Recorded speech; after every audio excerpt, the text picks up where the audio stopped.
white sky appears blue.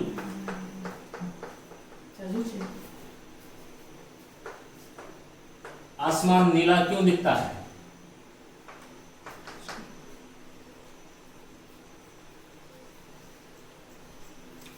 इसके बारे में पढ़ाएंगे.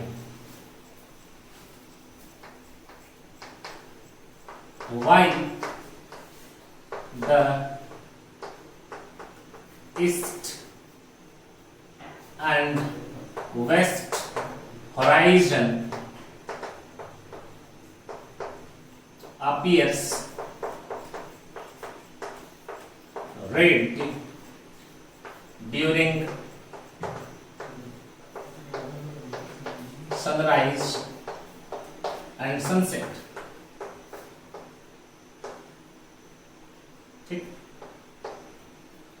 इनका आंसर है sky appears blue and during sunrise and sunset. During sunrise and sunset, the east sky, the east horizon and the west horizon during sunrise and sunset appears red because of scattering of light.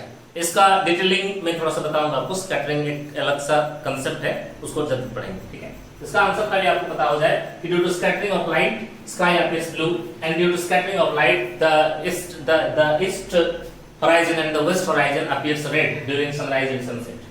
इसका answer है scattering of light. इसको मैं explain कराऊंगा scattering of light के लिए. ठीक है, इसका भी आंसर है स्कैटरिंग ऑफ लाइट. SOL लिख दिया. ठीक है, अगर लाइट ना होता, without light,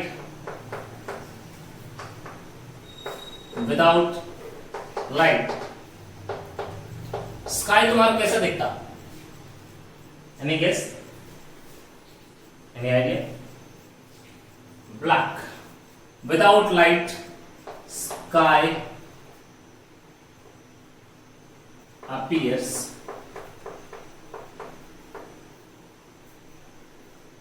would appear black.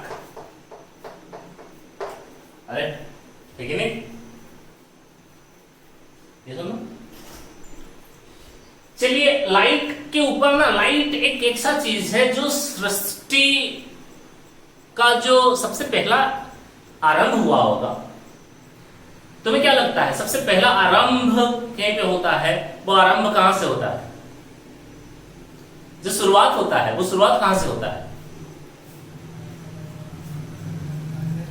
वो शुरुआत हमेशा लाइट से होता है.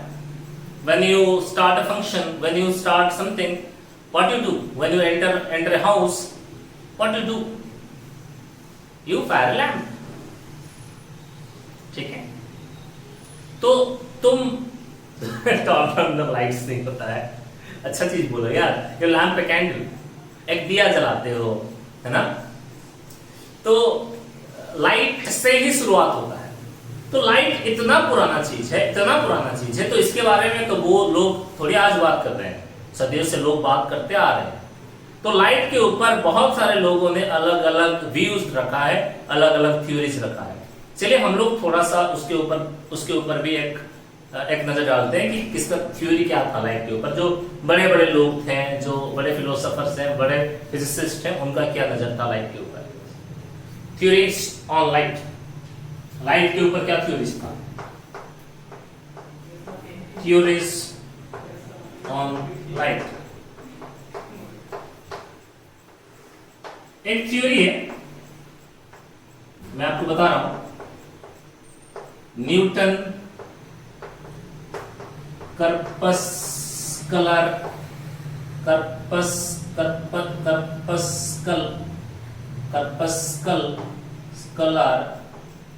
थ्योरी.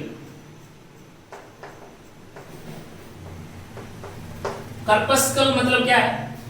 जैसे आरबीसी डब्ल्यूबीसी है ना, करपस्कल मतलब रेड ब्लड करपस्कल, व्हाइट ब्लड करपस्कल, ये हो ना. करपस्कल मतलब क्या है? Tiny particles.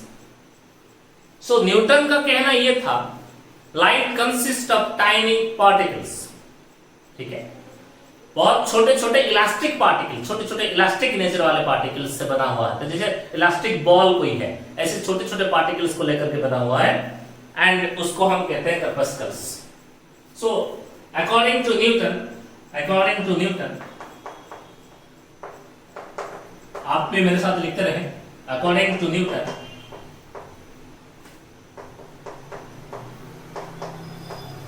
लाइट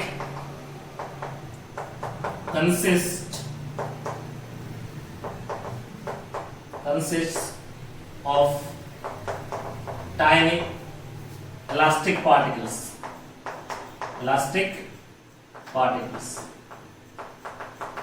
और इस थ्योरी को हम कहते हैं न्यूटन्स कर्पस्कुलर थ्योरी। न्यूटन कर्पस्कुलर थ्योरी में लाइट के सारे फेनोमेनन में से, जैसे कि लाइट का रिफ्लेक्शन होता है, रिफ्रैक्शन होता है, डिफ्रैक्शन होता है, पोलराइजेशन होता है, तो सारे फेनोमेनन इससे प्रूफ नहीं हो पाए। सिर्फ रिफ्लेक्शन रिफ्रैक्शन टाइप के कुछ एक दो, या रेक्टिलिनियर प्रोपगेशन जैसा हुआ, कुछ एक दो फेनोमेना इससे सेटिस्फाइड हो पाया by conservation of linear momentum. मैं आपको करके भी दिखाऊंगा जब मैं आपको रिफ्लेक्शन पढ़ाऊंगा उस समय, ठीक है। तो रिफ्लेक्शन जैसा फेनोमेना इस आधार पे, इस थ्योरी के ऊपर उसको हम प्रूव कर पाते हैं, या न्यूटन भी प्रूव कर पाए। लेकिन interference, diffraction, polarisation, scattering of light, इस फेनोमेना से, इस थ्योरी से वो प्रूफ नहीं हो पाए।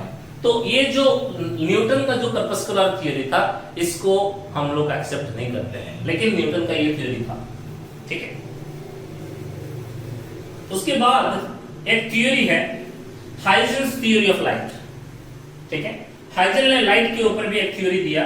उन्होंने कहा कि लाइट जो है वो एक मैकेनिकल वेव है, और वो एक ईथर मीडियम में ट्रैवल कर रहा है, ठीक है। Light is a mechanical wave in ether medium. Ether medium कौन है? ऐसा मीडियम जिसका डेंसिटी बहुत बहुत बहुत ज्यादा है, ठीक है। ईथर नाम आप सुने होंगे कहीं से, एक इमेजिनरी हाइपोथेटिकल मीडियम है ether.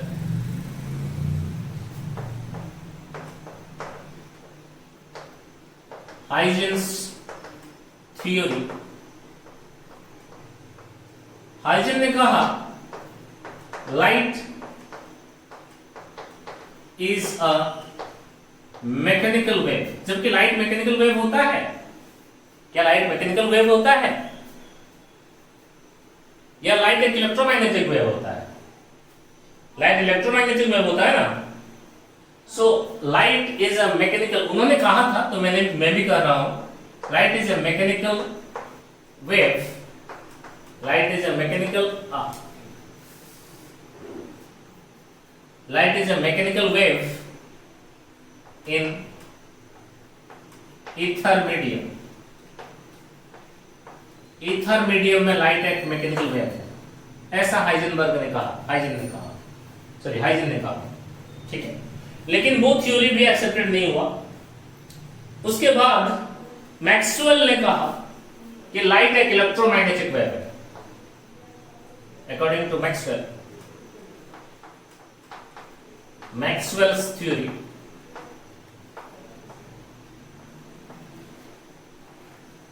light is a electromagnetic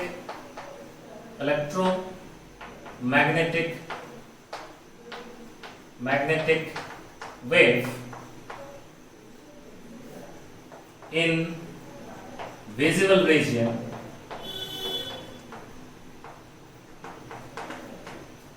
from 4000 angstrom to 7000 angstrom के बीच में, ठीक है।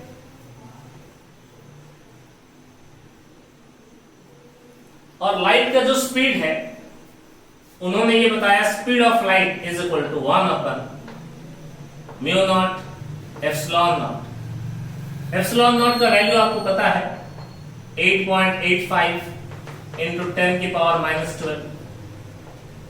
म्यू नॉट का वैल्यू पता है 4 पाई into 10 की पावर -7। ये वैल्यूज लगाने के बाद ये 3 into 10 to the power 8 metre पर सेकेंड आ गया, लगभग सही है, ठीक है। इसलिए मैक्सवेल्स थ्योरी को हम लोग नेगलेक्ट नहीं कर सकते हैं। देखो ये सारे लोगों का थ्योरी को हम नेगलेक्ट क्यों क्यों बोल रहे हैं, क्यों पढ़ रहे हैं? ये पूरा 100% गलत नहीं है, 100% सही नहीं था, कहीं ना कहीं कुछ ना कुछ गलती कर दिए थे। इन्होंने कहा था कि ये लॉन्गिट्यूडिनल वेव है, लेकिन लाइट लॉन्गिट्यूडिनल वेव नहीं होता है, वो ट्रांसवर्स वेव है। लेकिन इनके जो थ्योरी था, मैक्सवेल का जो थ्योरी था, इस थ्योरी से आपको पता चल गया कि लाइट का जो स्पीड है 3 × 10⁸ है। देखो ये म्यू नॉट है जो कि मैग्नेटिज्म वाला चीज है, मैग्नेटिक फील्ड वाला चीज है, और एप्सिलॉन नॉट जो है वो इलेक्ट्रिक फील्ड वाला चीज है। ये इलेक्ट्रिकल नेचर है और ये मैग्नेटिक नेचर है, और लाइट जो है वो एक इलेक्ट्रोमैग्नेटिक वेव है। तो ये सैटिस्फाई होता है कहीं ना कहीं, लेकिन इसमें भी थोड़ा सा गलती उसने किया था। ठीक, उसके बाद आता है quantum theory, quantum theory of light. बार बार चौक टूट जा रहा है यार आज। So quantum theory of light क्या है? क्वांटा मतलब particle,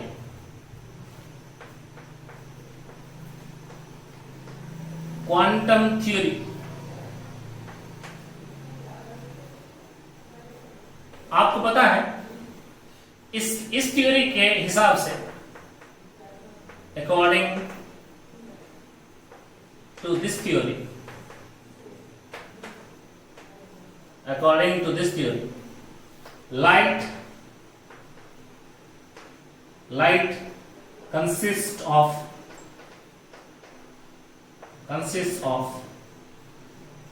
small packets of energy, small packets of energy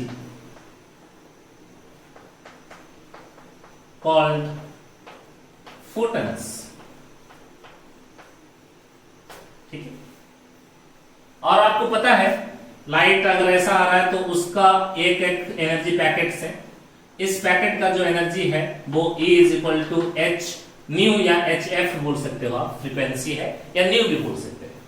ठीक है, उसके बाद आता है डी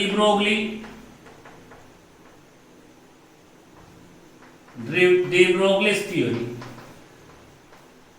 उन्होंने ये कहा कि लाइट ना ही पार्टिकल सिर्फ है, ना ही लाइट खाली वेव है, light can treated both as a wave and both as a particle,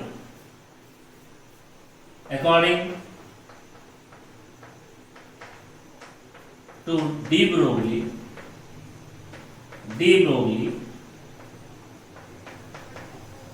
light behaves such both the nature